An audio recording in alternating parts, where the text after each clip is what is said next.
Muy buenos días, comunidad Bernauta. Soy Thais Aguilar, productora y conductora de este programa Contravía, que emito todos los lunes a las 11 de la mañana por esta multiplataforma de Voces por Media Calle. Hoy lunes 3 de abril.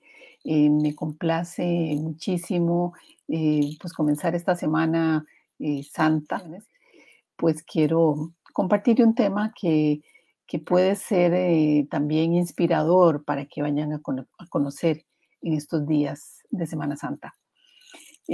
Recordarán que hace unos meses, el año pasado, hacia finales de año, salió una noticia de que en el medio del río Changuina, en la zona de Rey Curré, había aparecido una esfera de piedra, de las esferas características que encontramos en la zona sur del país, ¿verdad? Y eso ya fue comunicado a la gente del Museo Nacional y demás, y ya se procedió pues a mover la piedra. Y estas piedras son características exclusivamente de nuestro país.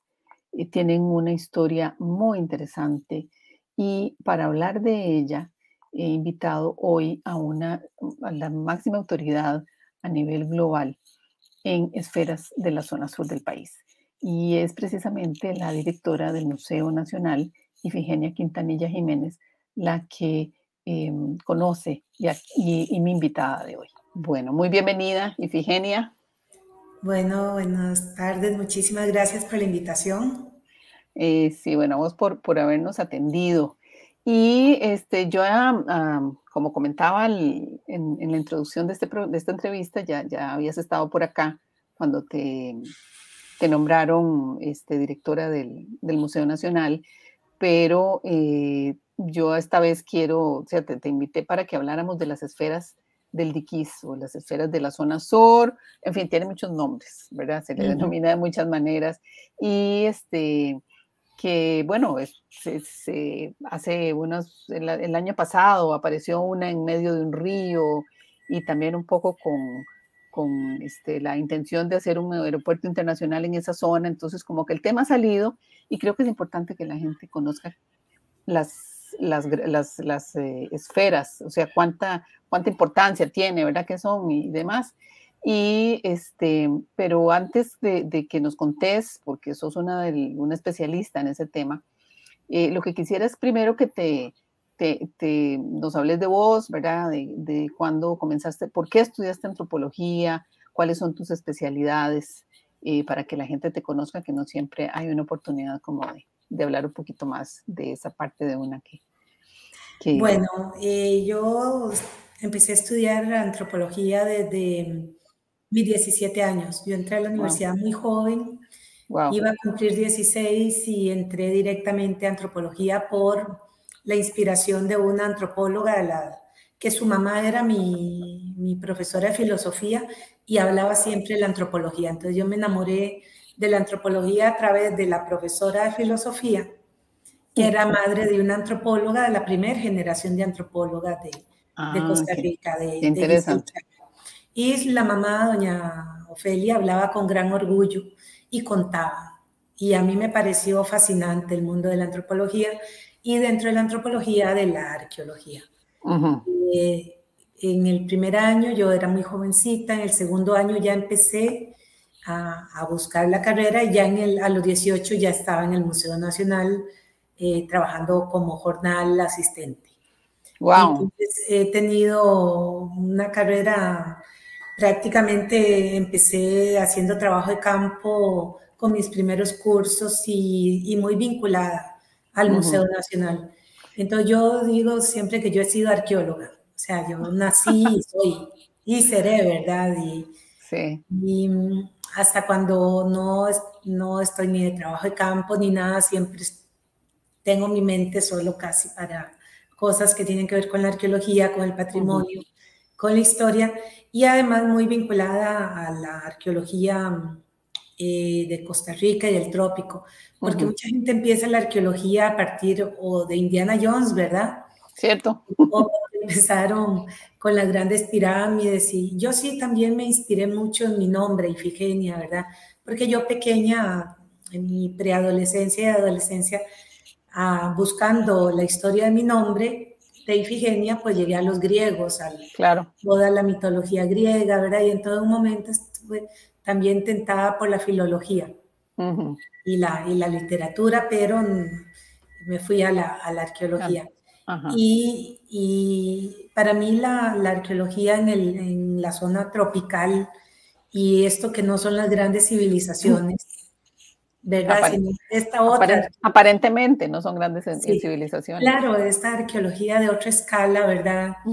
En países como Costa Rica, tan chiquitos, ¿verdad? A mí me apasionó siempre. Yo viví 16 años en España, en Barcelona, y yo cada año iba a Costa Rica y hice muchísima investigación por mi cuenta cuando no tenía afiliación institucional ni nada, y yo seguía haciendo arqueología en Costa Rica. Qué interesante. Y por más iberos, por más romanos, por más, ¿verdad? Seguro cometí un error o no, pero yo no tuve interés. Aparte de conocer, ¿verdad? Yo nunca renuncié a la arqueología de Costa Rica y del sur de Centroamérica, ¿verdad? Que es como mi fascinación por todo lo que significa. Aparte del vínculo, ¿verdad? Que yo sí lo creo, que en nuestros países quienes hacemos investigación tenemos una responsabilidad muy grande con el país, ¿verdad? Cierto. Que no es un sentimiento nacionalista enfermo. No, no, para nada. No, es un legítimo interés. Sí, y Es un legítimo interés. porque no es lo mismo un norteamericano, un francés, un español haciendo arqueología en América que una mujer de Costa Rica haciendo arqueología en Costa Rica. Costa Rica, claro. Sí, que una centroamericana en este caso. Sí. No, muy interesante. ¿Y cómo te interesaste por las esferas? ¿Cómo surgió eso? Porque tu doctorado en una de tus especialidades es por tu estudio sobre las esferas, ¿verdad? De la zona sur. Sí, en realidad yo empecé con las esferas de piedra cuando todavía era funcionaria del Museo Nacional. Yo recién cuando me gradué en 1990 me destinaron para hacer investigaciones en la zona sur de Costa Rica, en Osa. Ahora todo el mundo va por allá y estaba muy de moda. Sin embargo, en 1990 no estaba la carretera costanera. Había que irse por el cerro, eran 8 horas de viaje, ¿verdad? Lejísimos. Lejísimos y casi nadie iba ahí, ¿verdad? Estaba recién salida la bananera, la zona estaba en crisis, estaba en abandono prácticamente, se había como roto un país, ¿verdad? Que era la partida de la bananera. Y yo me fui a estudiar allá porque mi licenciatura fue sobre uso de recursos precolombinos en el manglar de Tibibes, en el Pacífico Central. En realidad, mi especialidad siempre ha sido el bosque tropical y el uso de recursos, de cómo los indígenas usaban los distintos ecosistemas, especialmente en la zona de humedal, los manglares en específico. Entonces, como allá en el sur está el manglar más grande de Costa Rica, que es el manglar de Sierpe Terra, yo me fui a estudiar la arqueología alrededor del manglar. Y claro, la arqueología alrededor del manglar son todas las filas alrededor de el río Sierpe, Ciudad Cortés y las antiguas fincas bananeras. Solamente que en esas antiguas fincas bananeras y en las filas montañosas que están alrededor, era una población muy vinculada a la metalurgia, a la producción de objetos de oro, ¿verdad? El principal centro productor de metalurgia en Costa Rica precolombina, en la zona sur. Y luego ahí estaban las esferas de piedra. Entonces, haciendo lo que nosotros llamamos prospección, buscando sitios arqueológicos, haciendo el inventario arqueológico de Osa, del cantón de Osa, del río Terraba y el río Sierpe, empezamos a encontrar sitios arqueológicos con esferas de piedra en el lugar original. ¿Verdad? Y esto es muy interesante porque cuando se construye la carretera interamericana, el Valle Central de Costa Rica, que es donde se concentra el 80% de la población, se vincula al sur de Costa Rica y a Panamá. Se abre la frontera agrícola, empiezan a tirarse en todos esos bosques Ya la compañía bananera está instalada, pero se mueve más por tren y por barco. Cierto. Ahí mismo, pero no está vinculada al centro del país, ni siquiera a Pérez Celedón. Entonces, en ese proceso salen muchas esferas de piedra y se las empiezan a traer hacia el Valle Central. Ah, ok. Y al mismo Pérez Celedón y a otros lugares.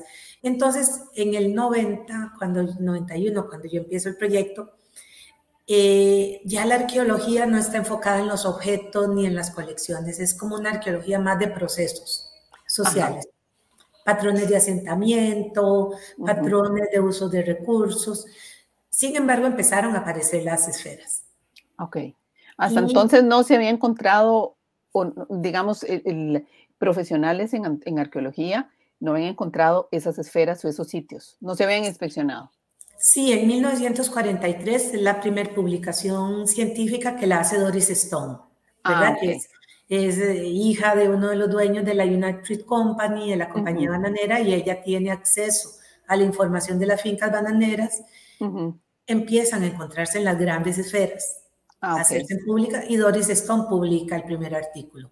Ah, ok. Luego, en 1948-49 llega uno de los arqueólogos más importantes de Estados Unidos, Samuel Lothrop, y él, aunque iba para Guanacaste por la guerra civil que hay en ese momento, se va para la zona sur, para las fincas bananeras, que parece que es más seguro, y aprovecha y hace investigaciones y publica un libro en 1963 con sus Ah, estudios de ese momento, y es él el que documenta la mayor cantidad de esferas en su lugar original en ese momento. ah, qué Y interesante. luego de esta visita de Samuel Lothrop y el reporte de Doris Stone de 1943, durante 1950, 60, 70, por ahí hay reportes esporádicos, pero lo que hay es una gran destrucción de los contextos de las esferas. Las Ah, mueven, digamos que movieron por los inventarios que tenemos más de 300 esferas. uy, 350 esferas. Movieron a distintas partes de Costa Rica ¿y, de los sitios arqueológicos. y cuántas esferas se cree que hay? ¿Hay alguna estimación? Bueno, en este momento yo calculo que hay cerca de 400 que conocemos. Wow, o sea, movieron las prácticamente tres cuartas partes. Sí, yo en este momento en su lugar original yo tengo que actualizar el dato. Un día Ujú. de estos me reportaron unas esferas nuevas en San Vito que quiero ir a ver, pero en su lugar original o cerca de su sitio arqueológico no sobrepasan las 35. Ay, qué espanto. Menos, o sea, más de un 95%, si no más, de No las movieron. esferas fueron movidas de su lugar original. Y eso es una tragedia, Es una porque tragedia. fueron movidas, no quedaron fotografías, Claro. no quedaron datos. Y algo que es muy lamentable en este momento es que quienes las movieron, quienes las recibieron en sus casas o en las Ujú. iglesias o instituciones públicas ya murieron. Entonces ni siquiera se puede recoger ese testimonio de cómo llegó Exactamente. cómo llegaron esas esferas allí. En muy pocos casos, Ujú. porque ahora muchas esferas prácticamente se perdió su memoria. Ay, qué Simplemente lástima. están y se guardan y sabemos que son esferas, pero Ujú. no sabemos. Y las familias ya no se acuerdan, más bien Claro, ahora se están queriendo deshacer de ellas, me porque ya imagino. no es como no da como prestigio, ¿verdad? Tener Claro, esferas. tienen, Y perdimos el lugar de hallazgo original, ujú, que es muy perdimos importante. la información de quién las trasladó, no quedaron dibujos, no quedaron mapas. Y muchos de esos sitios arqueológicos también fueron destruidos o ahora los encontramos con otros restos arqueológicos, pero sin esferas. Ah, ok, claro, porque se iban por las esferas, eso era el atractivo. Sí, yo O las recuerdo, piezas de oro, o la cerámica pintada, o los metates, o claro, esculturas. cierto. Sí, porque yo me acuerdo de pequeña, no sé, que había cada una casa en Alajuela, de repente tenía una esfera de esas, instituciones públicas, que en este momento no recuerdo cuáles eran, pero sí, había gente que tenía esas esferas y una les parecía interesante, pero no teníamos idea de dónde venían. Claro, entonces, ¿qué es lo que pasa en el 91? Empezamos a ver que hay esferas en su lugar original En 1990, en la misma Finca 6, que ahora es un sitio que forma parte del patrimonio de la humanidad, una propiedad, hubo un equipo de investigadores franceses, 3 arqueólogas y el doctor Claude Baudet, ¿verdad? Ellos estudiaron las fincas bananeras y en Finca 6 encontraron 5 esferas en su lugar original. Wow. Esferas de gran tamaño, 1,90 m, 1,80 m, 1,50 m. Entonces, está el hallazgo del doctor Baudet y las arqueólogas que trabajaban con él. Luego yo empiezo a hacer estudios, encontramos 11 sitios arqueológicos con esferas, entre ellos la esfera más grande de toda, la del sitio del Silencio. Y luego el doctor Hobbs, al mismo tiempo en Golfito, en el valle, en el Golfo, en Golfito, pero hay unos valles ahí, unas islas, también él encontró como 4 lugares con esferas de piedra. Y luego se encontraron otras esferas en Cotobruz, ¿verdad? Entonces, la gran noticia después de los 90 es que todavía había esferas de piedra en su lugar original. Y en algo muy importante, ¿verdad? Era asociadas a los sitios arqueológicos, asociadas a otros materiales culturales de origen precolombino. Y los 90, yo ahora cuando lo veo en perspectiva, en el momento uno no sabía lo que estaba construyendo. Claro. Empezaron a llegar periodistas, empezaron a salir reportajes y se dio algo muy interesante, ¿verdad? Que viéndolo ahora en perspectiva se valora más.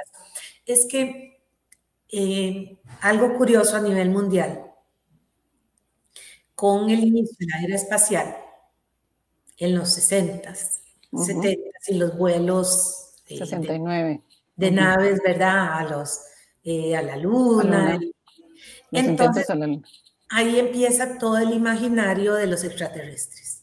Pero es a nivel mundial, ¿verdad? No es un tema que esté antes, quizás alguien en ficción, pero empieza a desarrollarse la pseudociencia, donde muchos fenómenos arqueológicos, culturales, empiezan a ser interpretados o como extraterrestres, producto de contacto con extraterrestres, ¿verdad? O también se retoman otras cosas, también de la Atlántida y otras cosas, otras explicaciones, ¿verdad? Entonces se desarrolla la pseudociencia, que no es ficción, ¿verdad? No acepta que están es una interpretación diferente de esos hallazgos, esos vestigios arqueológicos. Es otra mirada.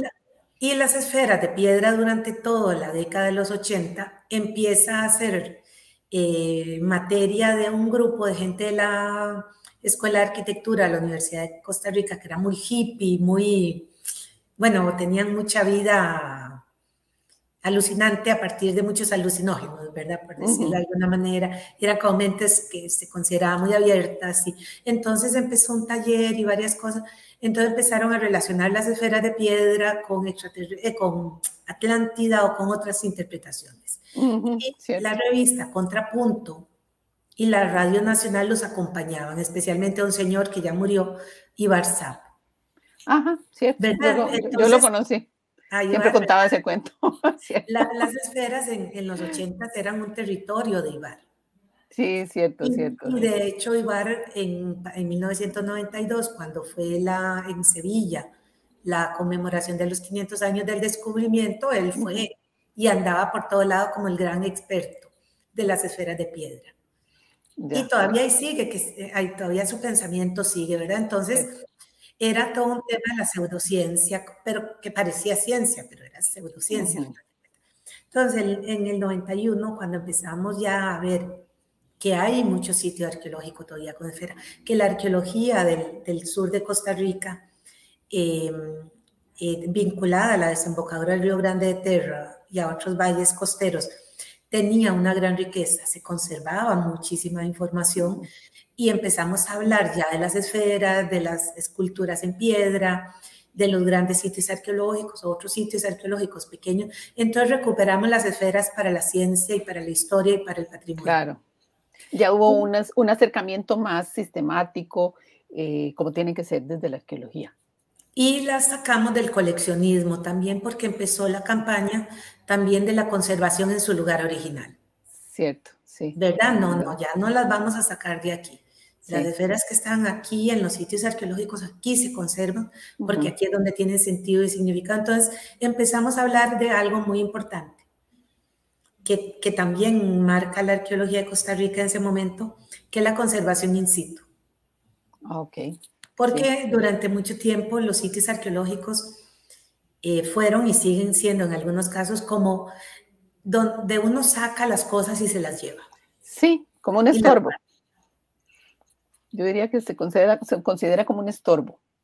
el sitio arqueológico, ¿verdad? Sí. Y cuando empezamos a conservar las esferas de piedra in situ, a promover la conservación in situ, no era solamente la esfera, sino lo que estaba asociado a la Claro. esfera y el paisaje asociado a las esferas, Ujú, ¿verdad? Entonces, claro. en esto de las esferas también dimos pasos en la arqueología de Costa Rica, se generó nuevo conocimiento Ujú. y empezamos a ver los temas de cuándo las hicieron, a qué están asociadas, a qué tipo de asentamientos, Ujú. ¿verdad? Y entonces en los 90 pudimos darnos cuenta que las esferas de piedra estaban en espacios públicos, que estaban Ah, ok. asociadas a lugares donde vivía la gente, que estaban Eso. en lugares donde marcaban espacios importantes, Ok. donde estaban asociadas a plazas, a entrada de casas importantes. Así, Eh, perdón, como en otras, así como en otras culturas, en otras partes del mundo, por ejemplo, los monolitos, que son eh,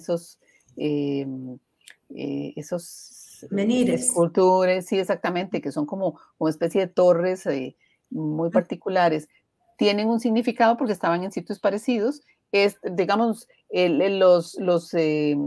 nuestros antepasados lo que hacían era usar esferas. Usaron esferas, digamos, con las esferas se resalta algo que ya sabíamos de algunos sitios arqueológicos en América, ¿verdad? En el sur de Centroamérica, Ujú. que es la escultura pública. Ah, qué ¿Verdad? interesante. Porque cuando hablamos de esferas, la esfera es un monolito de forma Mm, esférica. sí.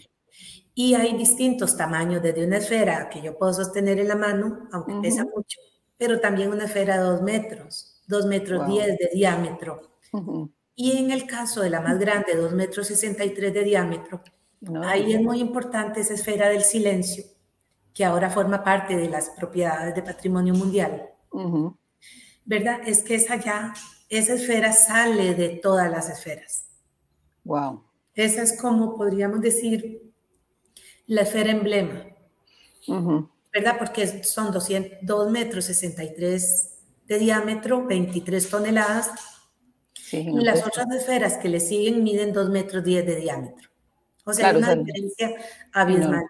Pero algo muy interesante de esta esfera del sitio del silencio, que yo fui privilegiada de poder registrarla, ¿verdad? Por primera vez en Y la términos encontraron ahí, no, no tuvieron que volverla a poner, sino que estaba en el sitio que estaba, le claro, porque correspondía. eso no lo Wow. mueve No, no, nadie. sí, eso no, sí, cierto, sí. Ahora no Pero, lo mueve nadie. Originalmente sí lo movieron mínimo 4 kilómetros de wow. donde está la piedra, en Y, bruto. ok, y bueno, ahora es más adelante vamos a hablar de la piedra, que eso a mí me interesa mucho, porque son piedras macizas, son piedras, y cuesta encontrar en el país piedras de ese tipo. Son, claro, son rocas graníticas, digamos. Las esferas, la mayoría, como un 99%, son hechas en una piedra que es como prima hermana de los granitos, Ah, ok. ¿verdad? Son rocas Ujú, ígneas que se solidificaron, el magma se solidificó al ujú, interior de la tierra y fue saliendo lentamente. No es ok. roca de explosión volcánica. Ujú. Sí, que suele Hay ser unas, más liviana, ¿verdad?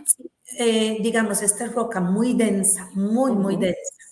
ujú, Entonces, por ejemplo, una roca, una esfera de 1 metro de diámetro de gabro o granodiorita o de otras rocas parecidas, ¿verdad? Magmáticas, ujú. pesa un poquito más de 1 tonelada.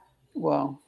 Sí, sí. Y conforme va aumentando el diámetro, va aumentando su peso proporcionalmente hasta encontrar Wow, esferas de 5, 9, 10 toneladas, ¿verdad? wow. O como la esfera del silencio que calculamos por su peso específico, multiplicado y hecho una operación ahí, Ujú. ¿verdad? Con su tamaño da casi 23 toneladas. Wow, sí, sí. Entonces, es muy interesante porque cuando hablamos de las esferas de piedra, hablamos de monolitos, hablamos de escultura pública, pero no todas las esferas se usaron igual. Ni todas tuvieron su mismo sentido ni su mismo significado. No es lo mismo una esfera de 10 centímetros cierto, que una esfera de 2 metros. sí. No es lo mismo un agrupamiento de esferas alineadas en una plaza que dos esferas del mismo tamaño, 1,20 m, 1,10 m de diámetro, en la entrada de una casa. Claro.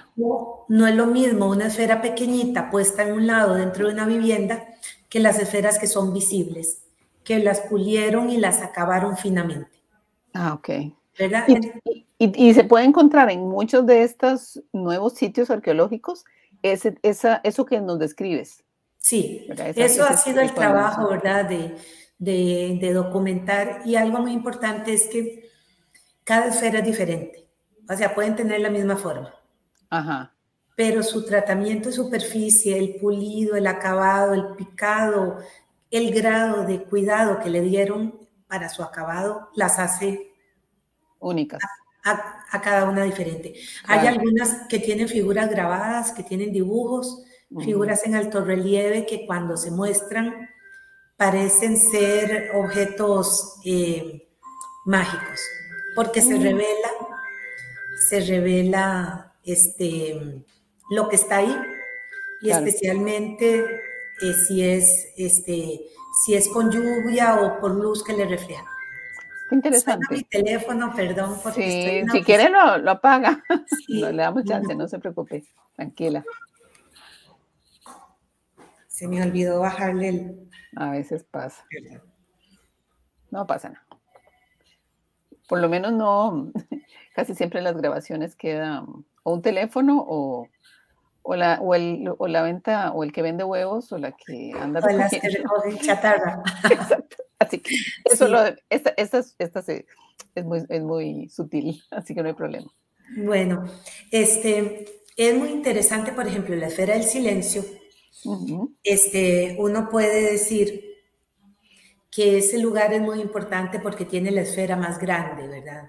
Sí. Y yo siempre digo que en realidad que ese lugar no es importante porque tiene la esfera más grande, sino que la esfera más grande le pusieron en un lugar que debió haber sido tan importante. Cierto. Que hicieron la esfera para ese lugar, ¿verdad? Y esto es un matiz interesante. Sí. De qué es lo que están marcando las esferas. Sí, eso te iba a preguntar, ¿qué exactamente simboliza para cada territorio esas esferas por el tamaño? Claro, pero es que hay una explicación que yo la critico mucho, ¿verdad? De que se dice que las esferas son símbolo de poder. Ajá. ¿Verdad? Y poder de los caciques. Y uno al final se imagina un cacique con unas esferas muy grandes a los lados. Esa es una interpretación simplista, me parece. Exactamente, y con un acompañamiento hasta muy machista también. Total, muy patriarcal.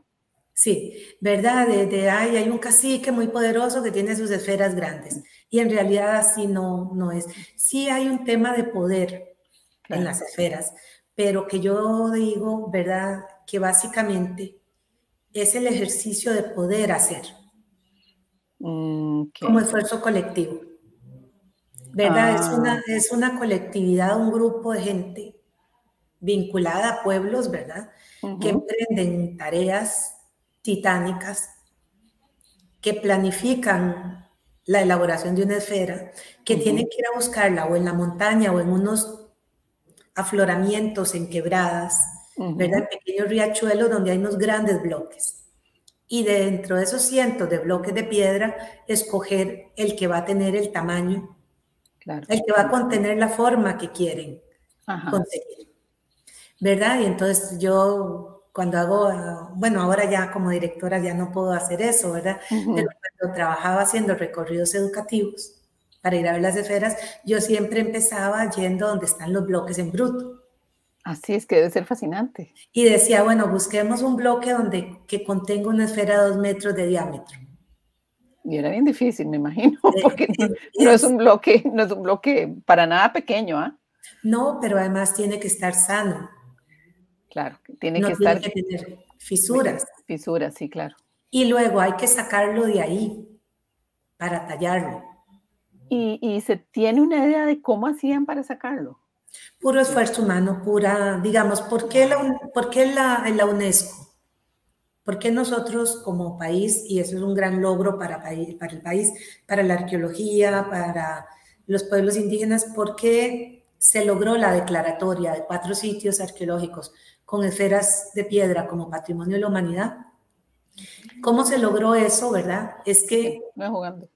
no es jugando, ¿verdad? La gente cree que es porque son las esferas muy perfectas. Sí. Y en realidad el gran logro fue demostrar que las esferas tenían lo que en el patrimonio mundial se define como valor universal excepcional. Ah, ok. ¿Verdad? Que es una demostración de la capacidad humana, excepcional, Claro, de la capacidad humana de hacer algo. absolutamente. Sí, pero es la capacidad de hacer algo y yo lo recalco mucho. Y ayer se lo explicaba a una gente cuando estábamos hablando del perro domesticado en América. Ajá, ¿Verdad? Es que en América se domesticaron 6 especies. ajá, Los perros sin pelo, perro mudo que llaman, un ajá. tipo de pato, los cuy en la zona andina, la Ujú, llama y la alpaca en la zona andina y los ajá. pavos o chompipes. Ah, ok. Aparte de eso, bueno, llamas y alpacas que podían cargar, pero siempre restringidas a la zona andina, en el resto de América no había animales de carga, Es cierto, sí. no había rueda. Ajá. Todo, fueran mayas, aztecas, olmecas, toltecas o la gente de la zona andina, porque las Ujú, llamas no tienen capacidad. Cualquier piedra, cualquier materia prima que se usó, que se movió, ujú. O fue hecha puro esfuerzo humano. sea, Y aunque fueron soluciones ingenieriles, por decirlo así, con locales. trabajo colectivo, Ujú, sí, obviamente, claro. cuando la gente habla de los extraterrestres, uno diría, y entonces los extraterrestres se tuvieron que haber quedado todo el tiempo trabajando, Sí, ¿verdad? Porque hay tanto, tanto hecho que no sí. les, no, no podían estar en todo lado construyendo obras. Y yo creo que también es subestimar un poco la capacidad de los seres humanos para hacer ese tipo de cosas tan monumentales, ¿verdad? Claro. Y algo importante, Thais, ahí es que, ok, hay ausencia de animales de tiro, Ujú, ausencia de rueda. ujú. Y estamos hablando también, aquí se le llama sociedades cacicales, jefaturas, estamos hablando también de sociedades que no son estados ni imperios. Los, ¿No? los estados e imperios, una de las características que tienen es que tienen un aparato religioso institucionalizado que justifica todo Sí, y tiene un aparato militar represor. El sí, Estado es y es logocéntrico también, es de imposición. exactamente. Ujú, Los que hicieron las esferas no están dentro de este tipo de organización política, mm, económica. Son sociedades donde hay formas de desigualdad, pero todavía no están esas jerarquías militares o ujú. religiosas lucrando además y beneficiándose de eso, sino que estamos Del trabajo esclavo de otros, digamos. de otro o de la Ujú, explotación. Aquí estamos hablando, ¿verdad? Y entonces habla de algo, y ese es el valor universal excepcional, de que una gran parte de la historia de la humanidad se dio sin que se manifestaran claramente relaciones de explotación, eran relaciones de colaboración, de colaboración y trabajo colaborativo. claro, sí. Entonces eso vendría a ser un trabajo colaborativo. Claro, pero lo interesante del trabajo colaborativo, el trabajo organizado, ¿verdad? Es que crea comunidad y crea sentido de pertenencia, Claro. ¿verdad? A medida que yo hago y participo, además se genera innovación, inventamos juntos, creamos nuevas cosas, resolvemos problemas, Ujú. ¿verdad? Entonces, yo me Y imagino, cuidamos el entorno, cuidamos y de ahí, cuidamos aquello. pero no, pero también lo transformamos ahí, porque para También, sí, transportar las esferas había que hacer caminos, claro. había que hacer puentes, muchas esferas las llevaron en grandes balsas, Wow. ¿verdad? Por ejemplo, las cabezas olmecas en México, Son que son enormes. muchísimo más pesadas que las Ujú. esferas más grandes, las trasladaron a través de 100 kilómetros y en Uf, embarcaciones la mayor parte, wow. ¿verdad? Entonces nosotros lo que tenemos que reconocer en los pueblos indígenas de la América precolombina, antes de la introducción de los animales, caballos, mulas, bueyes, introducción de la rueda, es que lograron resolver colectivamente y por conocimiento acumulado un montón de cosas que para nosotros son imposibles ahora, porque nosotros no nos fundamentamos en el trabajo colaborativo. Cierto. Compramos servicios, traemos una grúa para que nos mueva algo pesado. Cierto. Sí, Ni sí. siquiera intentamos hacerlo entre todos. Sí. ¿Verdad? Entonces, claro, entonces nos cuesta como ponernos en los zapatos de esos pueblos originarios que solucionaban de manera diferente. Por eso tenemos una visión un poco limitada, ¿verdad? Sí, exactamente, exactamente. Y esta es para mí es la gran lección, ¿verdad? Y hay algo que leí en una publicación muy académica, ¿verdad? Es que el cambio se logra haciendo. Cierto. No es cuando se hace algo. Algo en sí mismo no genera un cambio, sino que es la acción de hacer lo que genera la resolución técnica. La apropiación del cambio. Claro, porque estamos participando. Claro, y además se inventan nuevas cosas, se crean nuevas soluciones, nuevas herramientas y hasta se cambia el pensamiento. Claro. Entonces, yo creo que la práctica de hacer esferas de piedra, independientemente del valor simbólico, porque para nosotros ahora es muy difícil, o sea, decir que eso era la luna, que era el sol, eso ya es tontería, ¿verdad? No nos dice nada de esa sociedad. Sí. Lo que sí nos dice es que eran sociedades que a lo largo de 1000 años las hicieron. Y fue a lo largo de 1000 años. Entonces, ¿de cuándo data digamos, la más antigua? Las más antiguas están relacionadas alrededor del 600 después de Cristo. Ah, ok. ¿Verdad? Y ya para la llegada de los españoles, en el 1492. Todavía estaban haciendo esferas de piedra. Había sitios que funcionaban en ese momento con esferas de piedra, que podían ser más antiguas, pero las estaban usando. Entonces, la producción de esferas de piedra como objetos escultóricos es una manifestación propia del Pacífico Sur de Costa Rica. Únicamente ahí se ha dado. Es que en otros lados hay esferas, pero son naturales. Ah, ok. No son esculturas hechas con una intencionalidad. Y en algunos otros lugares hicieron cosas redondas, pero esporádicamente. Ok. O sea, tantas esferas solo ahí.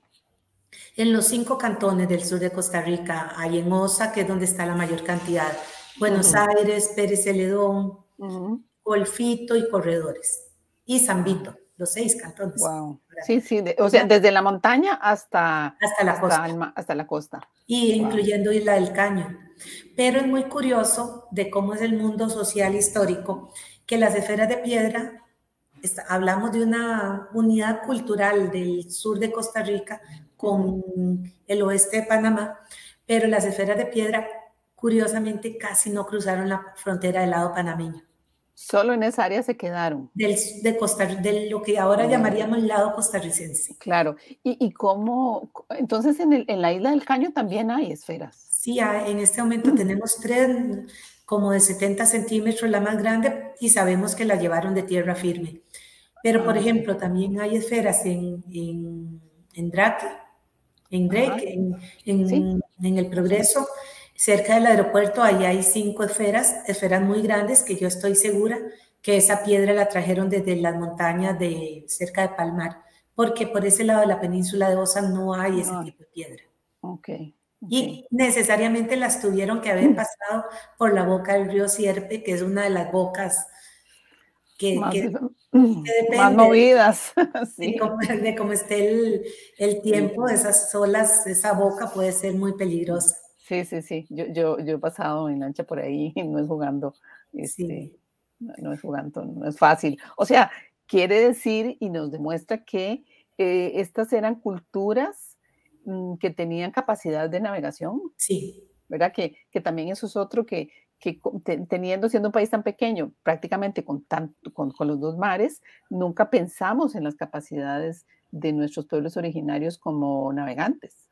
Bueno, pero es que eso sí, como en todo, es parte de nuestros problemas de, ¿verdad? De cómo, y bueno, de que nos han dado tan poca educación Sí, claro, sobre la claro. historia antigua, ¿verdad? Y Ujú. todo se ha enfocado en el oro, en la belleza Sí, artística, sí, sí, sí, sí, quitándole todo el contenido histórico, social y claro. entenderlos como pueblos con su vida.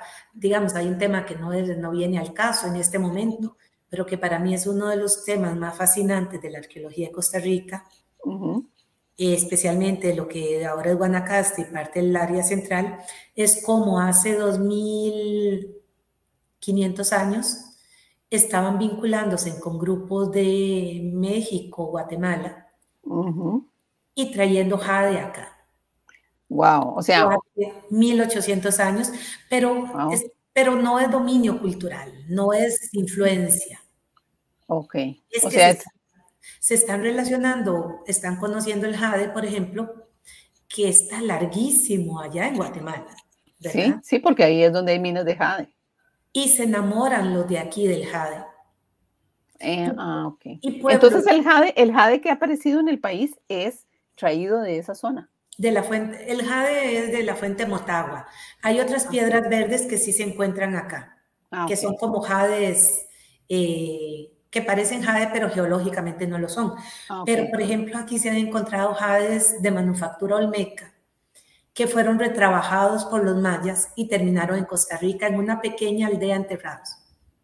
Wow. Entonces, pero eso no es dominio, no es área de influencia, no, es otra cosa. ¿Verdad? Y se están moviendo kilómetros y están estableciendo Muchísimo. vínculos con pueblos lejanísimos, enamorados, digo yo, ¿verdad? De sus Sin estar en el, productos. no hablando académicamente de unas piedras verdes o Sí, azuladas. sí, sí, sí. Y las usan durante 800 años. Sí, no, no es, no, no fue por un periodo corto para nada. No. Y Mesoamérica cambió, vinieron los olmecas, luego cayeron, vinieron los mayas, preclásico, clásico, Ujú, y está pasando todo eso ya y la gente está aquí como en pequeñas aldeas, ujú. con sus propios idiomas, moviéndose. Y lo mismo con lo de las esferas, ¿verdad? Hay algo muy interesante, volviendo a lo de la navegación y a la Ujú. capacidad de moverse por largas distancias, es que los pueblos eran muy internacionales, pero a la vez eran muy locales, porque las esferas, por ejemplo, son producción local para consumo local. Claro, Lo mismo que el jade. Hay una producción de objetos de jade con materias primas de fuera, pero el estilo, lo que, cómo la, se... la técnica para hacerlo. No la técnica, la representación como Ah, tal ok, ya. es propia local y es de consumo local, no es para exportar. El imaginario, lo que representa. Exactamente. Igual Ujú, las esferas no son para intercambiar. Las esferas son un elemento de identidad local para esos ujú, pueblos, posiblemente pueblos hablantes de una lengua muy vinculada a la lengua brunca, que eran los ujú, que han estado, que son los que han estado viviendo históricamente ahí desde antes de la llegada de los españoles, ujú. y eso los identifica a ellos. Sin embargo, hay cosas curiosas. Por ejemplo, en la zona de San Gerardo de Rivas Ajá. y toda esta zona para subir al Cerro Chirripó, Ujú. ahí hay gran cantidad de piedras de la misma cordillera de Talamanca, Muchas, ¿cierto? Sí. grandes bloques. Esa gente hace la cerámica como los de más al sur. Ajá. Tienen metalurgia, pero no hicieron esferas. Ellos no eran gente de las esferas. Ok.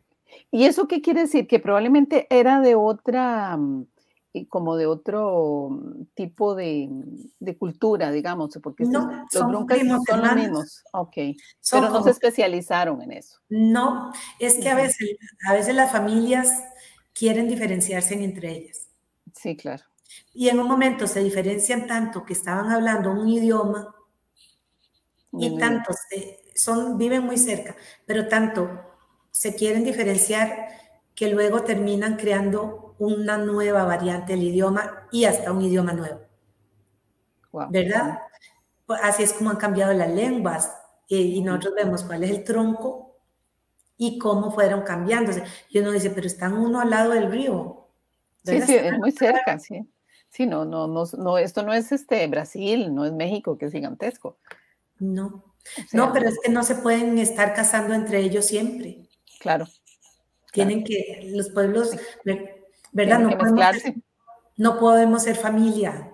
No, Entonces, ¿verdad? Hay muchas razones culturales de por qué la gente se va separando y claro, van diferenciándose entre ellos. Y entonces las esferas también nos están indicando en cierta manera etnicidad claro, claro. y diferencias, ¿verdad? Porque no necesariamente es que había un gran pueblo centralizado donde estaban todas las esferas y una periferia, Ujú. sino que vemos un patrón de distribución muy extraño. Sí hay un momento en el que en el delta, en la zona de Palmar Sur, Sierpe, digamos lo que es Ajá. ahora Finca 24, ahí hubo 30 esferas, hubo piezas, fabricaron piezas de oro extraordinarias y había gran cantidad de estructuras que todavía se conservan. Entonces eso Ajá. sí fue un gran centro Ok. que reunió todo eso, pero había otros grandes centros que no tenían esferas ni estatuario, Ujú. pero sí metalurgia, ¿verdad? Entonces no podemos meter todo dentro de una Claro. misma. No se puede uniformar. Exactamente, porque Ujú. algo curioso de la arqueología del sur de Centroamérica es que la diversidad es lo que lo diferencia, Siendo un espacio, un lo país tan caracteriza. pequeñito, entonces tenemos tantas diferencias. La diversidad es la característica Qué interesante, y es qué lo que los interesante. une, ser diversos. Ujú. Mm. ¿Verdad? Tanto es así que, por ejemplo, cuando uno, ahora que se trata de hacer políticas con los pueblos indígenas dicen, cada pueblo dice, nosotros somos bribris, ellos son Cierto, borucas, cada uno de nosotros piensa diferente, no cierto. nos pueden poner Lo juntos mismo, porque nosotros todos somos diferentes y hasta en la cosmovisión, en la mitología, se justifica esa separación y esa división. Pero claro. tienen un tronco común, una historia muy, muy antigua común. Qué interesante. Claro, entonces, y nuestra visión con respecto a ellos, a las comunidades indígenas del país, es que viven peleados entre ellos, porque uno oye mucho eso, pero en realidad es que son muy diversos y se resguarda mucho esa autonomía que tienen, ¿verdad?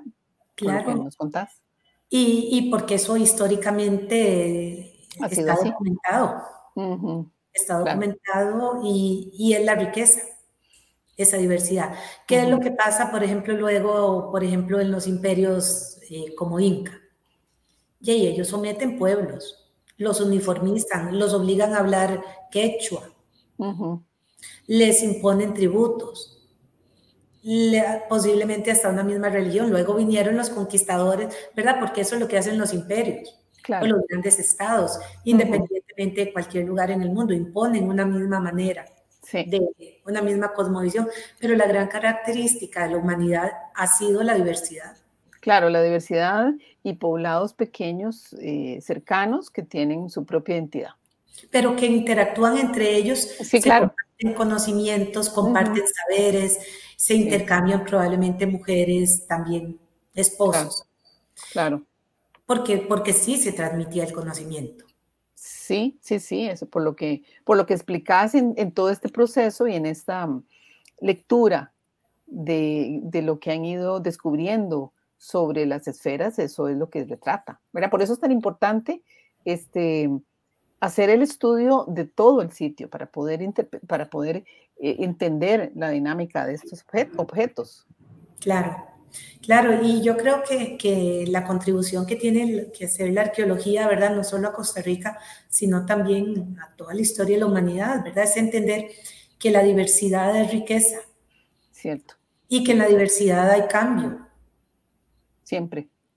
y que los grandes estados y los grandes imperios no es la normalidad, es la anomalía Ujú. en la historia, porque atentan contra la diversidad. Claro. Sí, sí, y siempre están en tensión, ¿verdad? Esos están en tensión contra los diversos, los que se salen de la norma, que son muchísimos, y estos que quieren atraerlos hacia su área de influencia. Sí, bueno, también estas sociedades indígenas son terriblemente conservadoras. Ujú. a veces se resisten al cambio, ¿verdad? Porque sí. tienen también una oralidad con una mitología, con una serie de elementos muy estrictos. Cierto. Tampoco es que aceptan la diversidad. Sí, sí, sí, es cierto. Son cerrados, ¿cierto? Entonces, pero así ha sido la historia de la humanidad, ¿verdad? La resistencia al cambio en realidad siempre ha sido una constante. Pero estos pueblos cambian y cambian muy lentamente. Sí. Que pareciera que no cambian, pero sí cambian.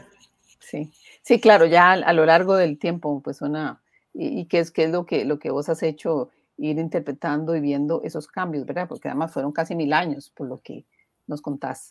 Y que, para ir cerrando, porque es muy interesante y se nos pueden ir horas aquí con este tema tan fascinante, ¿qué herencia o manifestación en las zonas de las personas que viven allí, que son originarias de esa zona de Osa y de la zona sur, se podría, si todavía prevalece algo de esa técnica de pulido de las esferas. En Se realidad perdió. no, porque toda la tecnología de la piedra, ¿verdad? Cuando vienen los españoles, viene todo el pensamiento religioso. Una de las primeras cosas que se radica es la riqueza del mundo de la piedra, porque es sustituida por el hierro y el metal duro. Ah, okay. Es verdad, porque el oro y el cobre es metal blando que no sirve. Cuando Sí. se introduce el hierro, el bronce, toda la tecnología de la piedra casi que desaparece en América. Claro, era tosca, era rígida, era difícil de No, transformar. No, no, digo no. yo, o sea. Se hicieron cosas maravillosas en piedra. Ujú, ujú. Sí, no, digo yo que esa era la visión, digamos, pienso yo, de los españoles que llegaron. Es que solo se conservó casi la tradición de hacer piedra de moler para seguir moliendo los Ah, metales, ok, ya. ¿verdad? Eso Okay. sí se conservó, picar piedra para hacer metates, pero una de las cosas que se perdió es que en la erradicación de la idolatría, muchos de los objetos escultóricos eran de piedra. Ya, cierto. Y la erradicación de la idolatría, ¿verdad? Implicó también la prohibición de hacer estatuas. Claro. Pasaron a trabajarse el mundo de los santos y de Sí, toda la cosmovisión católica, sí. que ahí se recuperó, por ejemplo, la Virgen de los Ángeles, que es como una piedrita verde, ¿verdad? Es como un remanente de la tecnología indígena, de piedra pulida y picada. Y eso es tecnología indígena. Claro. ¿Y cómo hacían ellos cómo pulían y cómo iban haciendo esa forma esférica? Bueno, ¿Tienen con una idea? sistemas de medida, ¿verdad? Ujú, Y tenían las herramientas de picar, de pulir cinceles, punteros, masas, ujú, abrasivos, ujú. ¿verdad?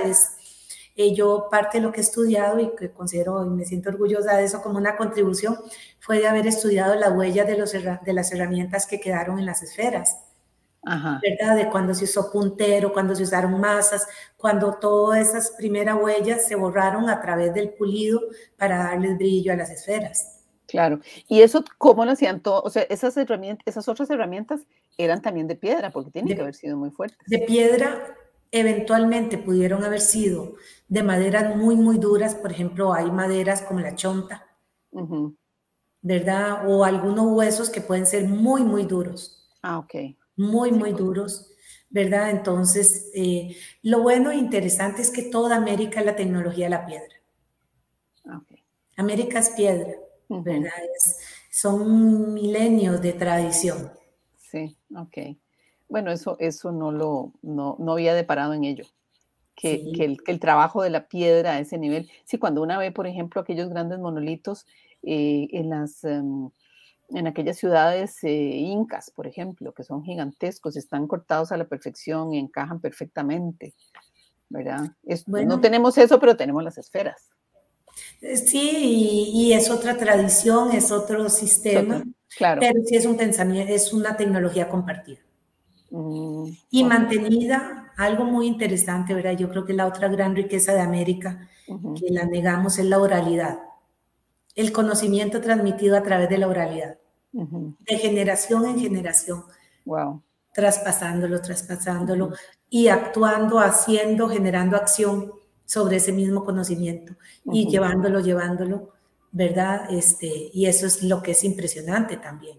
Claro, claro, sí, porque es un conocimiento que una técnica muy específica que fue a lo largo de casi 1000 años de una generación a otra. Y me imagino que probablemente deben de haber sido también familias que se especializaron y por eso se encuentran eh, esferas diferentes en los acabados y hasta en los tamaños.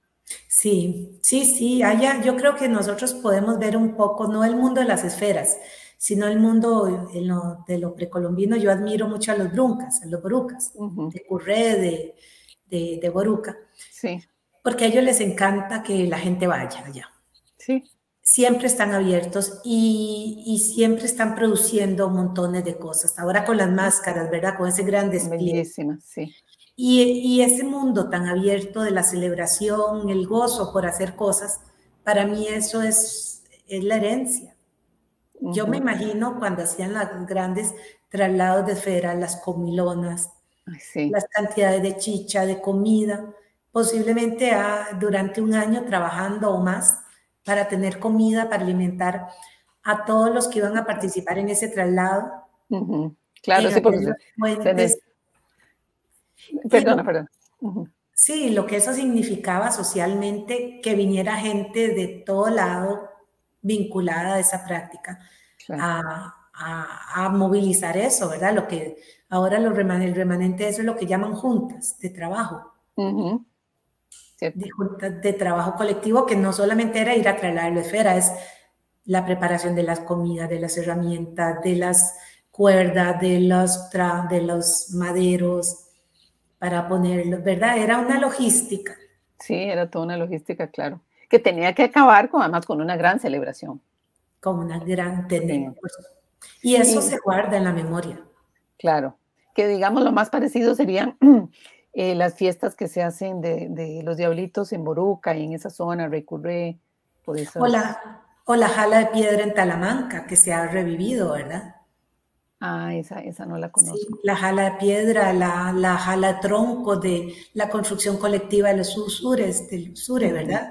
Donde toda ujú. la comunidad se junta para construir un gran rancho, una gran estructura, Ah, qué que implica un interesante. montón de conocimientos, de saberes, de cómo se construye la gran vivienda o el gran Ujú. espacio, que eso es un conocimiento de arquitectura, de clima, de ingeniería y una gran obra de trabajo colectivo. Sí, Un conocimiento del entorno, de cuándo cortar, dónde sí, encontrar, de sí. las cuerdas, de la madera, de cómo esa madera no se pique para Ujú, que no se llene de animales. ujú. Todo eso y son programaciones del tiempo, de cuándo hacerlo y cómo llamar a los que van a venir a hacerlo. Claro, y los que mejor lo hacen y todo, sí, sí. No, es que en realidad desconocemos mucho todavía de esa forma de vida. Sí, Sí, sí, sí. algunos nos hemos acercado, ¿verdad? Yo lo he hecho, he ido con una indígena de la zona de, eso es en Limón, por Cent, ellos son cabécares, a recoger mastate Ajá. para hacer ellos hacen unas artesanías, animalitos y cosas de esas que una amiga mía les ayuda a vender. Y con un artista, con Rosela Matamoros, fuimos un par de veces hasta esa zona que hay que cruzar el río Sena. Es en la montaña, aunque está como al frente de Moín, pero del lado de la montaña. No es un acceso fácil. Participamos y ella filmó cómo se cortaba, cómo se ubicaba un árbol que estuviera propicio, cómo ella lo trabajaba y iba ella sola. Ujú. Sí, es Entonces, todo un muy interesante. conocimiento de Sí, generación en generación y que sí, se va probando y se va mejorando. sí, sí, sí, sí. Entonces, Y y no lo conocemos, es que lo desconocemos como costarricenses. Por eso me claro, interesaba tanto hablar de este tema. bueno, no, no, Sí. muy bien. Sí, pero bueno, ya tenemos que ir terminando, Ifigenia, y nos quedan entonces muchos temas más para conversar más Sí, sí. adelante, porque este sí está muy centrado en las esferas, que me interesaba mucho que nos compartieras ese conocimiento que has ido desarrollando a lo largo de tantos años. Pero te agradecemos muchísimo que nos hayas instruido y culturizado alrededor de este tema que es tan, para mí particularmente es muy fascinante. Y espero que para la gente que lo vea también. Bueno, bueno, con mucho gusto en cualquier otro momento ahí podemos hablar de nuevo. Claro, claro, muy bien. Bueno, muchas gracias a las personas que nos acompañaron hoy y les espero en 8 días en este programa de Contravía y a través de esta multiplataforma de Voces por Media Calle. Que tengan una muy bonita semana.